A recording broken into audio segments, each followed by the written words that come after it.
Hallelujah, hallelujah, hallelujah. കർത്താവിൻ്റെ അതിപരിശുദ്ധമായ നാം വാഴ്ത്തപ്പെടട്ടെ. ഈ നല്ല സമയത്ത് ഓർത്ത് ദൈവത്തെ സ്തുതിക്കുകയും വാഴ്ത്തുകയും ചെയ്യുന്നു. വിവിധ സ്ഥലങ്ങളും രാജ്യങ്ങളുമൊക്കെയുമായിരുന്ന ദൈവവചനം കേൾക്കുന്ന ശ്രമിക്കുന്ന എല്ലാ പ്രിയപ്പെട്ടവർക്കും കർത്താവായ യേശു ക്രിസ്തുവിൻ്റെ വിലയേറിയ നാമത്തിൽ എൻ്റെ സ്നേഹവന്ദനത്തെ അറിയിക്കുന്നു. അല്പസമയത്തെ ദൈവവചന ചിന്തയ്ക്ക് വേണ്ടി ഒരു ദൈവവചന ഭാഗം വായിക്കുന്നു. പുറപ്പാട് പുസ്തകം 40-ാം അധ്യായം, അതിൻ്റെ 33-34 വാക്യങ്ങൾ. അവിടെ ഇങ്ങനെ എഴുതിയിട്ടുണ്ട്, നിങ്ങൾ വായിച്ചാൽ മതി. ഞാൻ ഇടയ്ക്കുന്നാണ് വായിക്കുന്നത്. ഇങ്ങനെ മോശ പ്രവൃത്തി സമാപിച്ചു. അപ്പോൾ മേഘം സമാഗമന കൂടാരത്തെ മൂടി, യഹോവയുടെ തേജസ് തിരുനിവാസത്തെ നിറച്ചുവെന്ന് പുറപ്പാട് പുസ്തകം 40-ാം അധ്യായം 34-ാമത്തെ വാക്യത്തിൽ കാണുന്നുണ്ട്.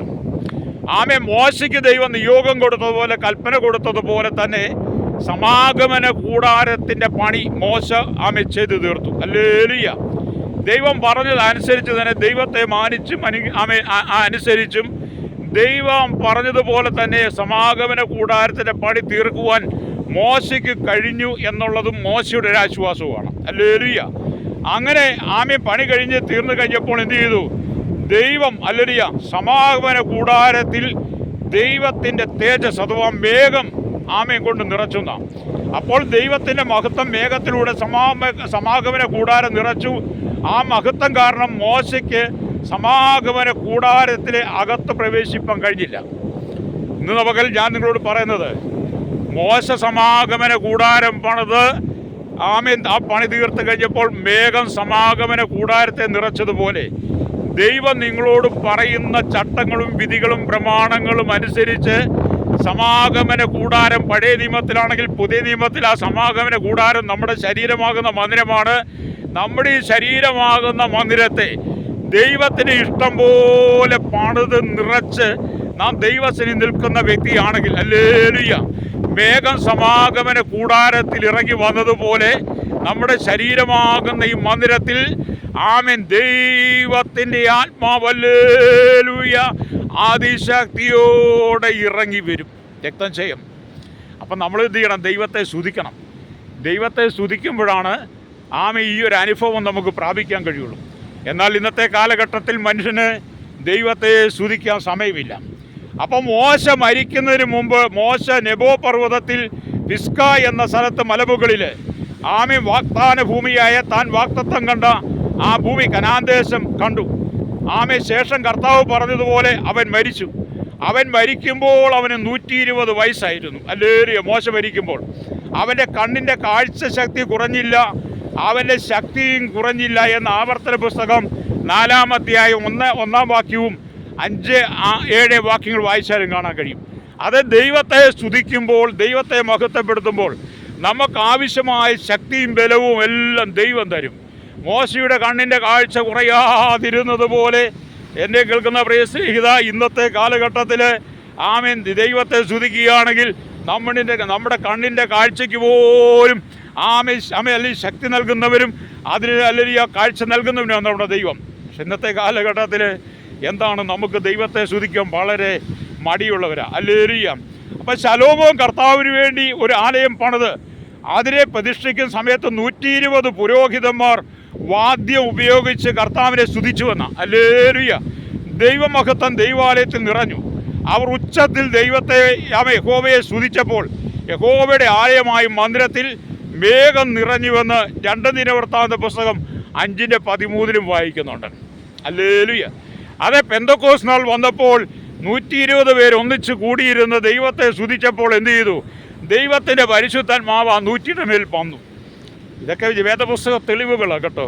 ഞാൻ പറഞ്ഞതിൻ്റെ കാരണം, നമ്മൾ ദൈവത്തെ സ്തുതിക്കുവാൻ ഒരുങ്ങുമ്പോൾ, ദൈവത്തെ മഹത്വപ്പെടുത്തുമ്പോൾ സമാഗമന കൂടാരത്തിൽ ദൈവത്തിൻ്റെ മേഘം നിറഞ്ഞതുപോലെ ശലോമോൻ പ്രാർത്ഥിച്ചപ്പോൾ, ആലയം പ്രതിഷ്ഠിച്ചപ്പോൾ ആലയത്തിൽ ദൈവത്തിൻ്റെ തേജസ് ഷെക്കേന ഇറങ്ങിയതുപോലെ പെന്തക്കോസ്ത് നാളിൽ കൂടിയിരുന്ന 100 മേൽ ദൈവ സാന്നിധ്യം വന്നതുപോലെ എന്നെ കേൾക്കുന്ന മാതാവേ, പിതാവേ, നീയും നിൻ്റെ ഭർത്താവും നിങ്ങൾ ഭാര്യ ഭർത്താക്കന്മാർ മക്കൾ അപ്പനും അമ്മയും ഒന്നിച്ചിരുന്ന് ദൈവത്തെ സ്തുതിക്കുമ്പോൾ, ദൈവത്തെ മഹത്വപ്പെടുത്തുമ്പോൾ നിങ്ങളുടെ കുടുംബത്തിനകത്ത് ദൈവത്തിൻ്റെ തേജസ് ഇറങ്ങി വരുവാൻ കാരണമാകും.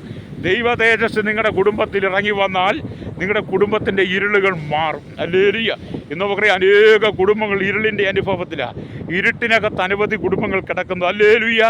ആ ഇരുട്ടിൽ നിങ്ങൾക്ക് പുറത്തു വരുവാൻ ഏക മാർഗം ദൈവസന്നിധിയിൽ ദൈവത്തോട് പ്രാർത്ഥിക്കുക എന്നുള്ളതാണ്. പാപത്തിൻ്റെ അന്ധകാരത്തിൻ്റെ ശക്തികൾ കുടുംബത്തെ വേട്ടയാടിക്കൊണ്ടിരിക്കും, തലമുറയെ നശിപ്പിക്കുമ്പോൾ നിൻ്റെ കുടുംബത്തെ ഏതെല്ലാം വിധത്തിൽ നശിപ്പിക്കാൻ കഴിയുമോ ആ വിധത്തിലെല്ലാം സാത്താൻ നിൻ്റെ കുടുംബത്തിനെ പോരാടുമ്പോൾ ഇന്ന് പകൽ നീ ദൈവത്തെ സ്തുതിച്ചു തുടങ്ങ്. നിൻ്റെ കുടുംബത്തിനകത്ത് ദൈവസാന്നിധ്യം ഇറങ്ങട്ടെ. എല്ലാവരും ചോദിക്കും, കടമാണ് പാസ്റ്റേ, ജീവിതം മുന്നോട്ട് കൊണ്ടുപോകാൻ കഴിയുന്നില്ല, രോഗമാണ്, ഭർത്താവിൻ്റെ മദ്യപാനമാണ്, കുടുംബത്തിനകത്ത് സ്വസ്ഥതയില്ല, സമാധാനമില്ല, സന്തോഷമില്ല, പാസ്റ്റർ ഞങ്ങൾക്ക് വേണ്ടി പ്രാർത്ഥിക്കണമെന്നൊക്കെ പറയുന്ന അനവധി ആളുകളുണ്ട്. അതൊന്നും തെറ്റല്ല. നിങ്ങളുടെ ആവശ്യങ്ങളൊക്കെ നിങ്ങൾ പറഞ്ഞ് നിങ്ങൾ പ്രാർത്ഥിക്കണം. ഹല്ലേലൂയ. പക്ഷെ നിങ്ങൾ പ്രാർത്ഥിക്കുമ്പോൾ ഒരു കാര്യം ചെയ്യണം. ഹല്ലേലൂയ. നിങ്ങൾ ഏക മനസ്സോടുകൂടി ദൈവഹിതം അന്വേഷിച്ചിട്ട് നിങ്ങളുടെ പ്രശ്നങ്ങൾക്ക് പരിഹാരം നൽകുമെന്ന് നിങ്ങൾക്ക് വിശ്വസിച്ചുകൊണ്ട് ഈ സമാഗമന കൂടാരത്തിൻ്റെ പണി തീർത്ത് കഴിഞ്ഞപ്പോൾ ദൈവത്തിൻ്റെ ഷെക്കേന വേഗമായിട്ട് ആലയത്തിൽ ഇറങ്ങിയതുപോലെ നിങ്ങളുടെ വിഷയത്തിൻ്റെ നടുവിൽ ഇറങ്ങി വരുമെന്ന് നിങ്ങൾക്കൊരു ശുഭാപ്തി വിശ്വാസം ഉണ്ടാകണം. ഹല്ലേലൂയ. വളരെ കഷ്ടപ്പെട്ട് കിടക്കയിൽ നിന്ന് എഴുന്നേക്കാൻ പോലും കഴിയാത്ത ചില മാതാപിതാക്കളുണ്ട്. നിങ്ങൾ കണ്ടിട്ടുണ്ടായിരിക്കുമല്ലോ. അവരവരുടെ വാർദ്ധക്യത്തെ നോക്കാതെ അവർ എഴുന്നേറ്റ് ദൈവത്തെ സ്തുതിക്കുന്നു, മഹത്വപ്പെടുന്നു. നിങ്ങൾ കണ്ടിട്ടുണ്ടോ ഇല്ലെന്ന് എനിക്കറിയില്ല, ഞാൻ കണ്ടിട്ടുണ്ട്. ആമേൻ. അവർക്ക് വയ്യെങ്കിലും അവർ എഴുന്നേറ്റ് സ്തുതിക്കും. കാരണം എന്താ വെച്ചാൽ അവർ ദൈവമഹത്വം കണ്ടവരാണ്, ദൈവിക സന്തോഷം പ്രാപിച്ചവരാണ്, ദൈവിക നന്മ അനുഭവിച്ചവരാണ്. അതുകൊണ്ട് വാർദ്ധക്യം അവരുടെ ഹൃദയത്തിനകത്തില്ല. ഹല്ലേലൂയ. വാർദ്ധക്യം പുറമെയാണ്, ശരീരത്തിലാണ് അത് കാണിക്കുന്നതെങ്കിലും ഹല്ലേലൂയ പ്രാർത്ഥിക്കുന്നവൻ്റെ ഹൃദയത്തിൽ വാർദ്ധക്യമില്ല കേട്ടോ. ഹല്ലേലൂയ.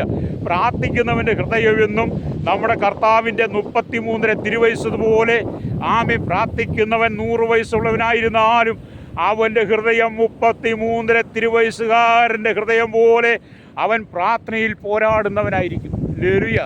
അതുകൊണ്ട് ഇന്ന് പകൽ എന്നെ കേൾക്കുന്ന മാതാവേ, പിതാവേ, നിങ്ങൾ പ്രാർത്ഥനയ്ക്ക് വേണ്ടി സമയത്തെ ചെലവഴിക്കണം.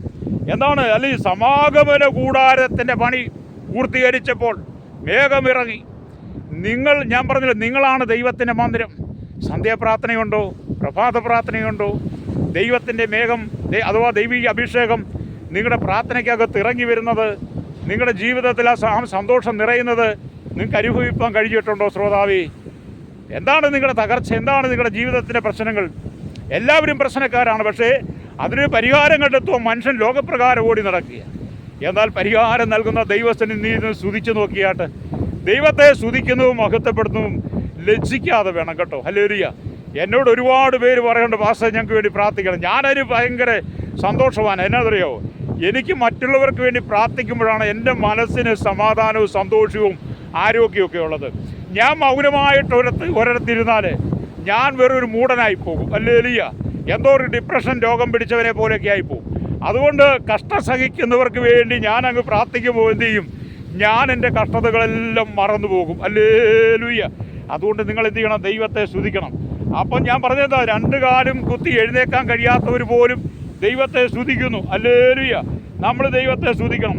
നമ്മൾ ദൈവത്തിൻ്റെ ആലയമാണ്, നമ്മൾ ദൈവത്തിൻ്റെ മന്ദിരമാണ്, നമ്മൾ ദൈവത്തിൻ്റെ വാസസ്ഥലമാണ്.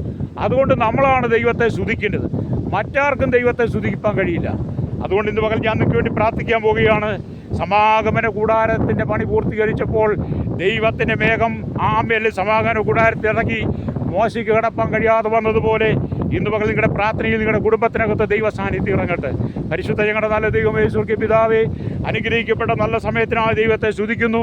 ജാതിമത വർഗ്ഗ വർണ്ണ വ്യത്യാസമില്ലാതെ കുടിലോട്ട് കൊട്ടാരത്തിൽ വരെ പാർക്കുന്ന സകല ജനത്തിൻ്റെ കുടുംബങ്ങളിൽ ദൈവത്തിൻ്റെ സാന്നിധ്യം, ദൈവിക അഭിഷേകം ഇറങ്ങി വന്ന് ഇരുളുമാറി വെളിച്ചം കൊടുക്കണമേ.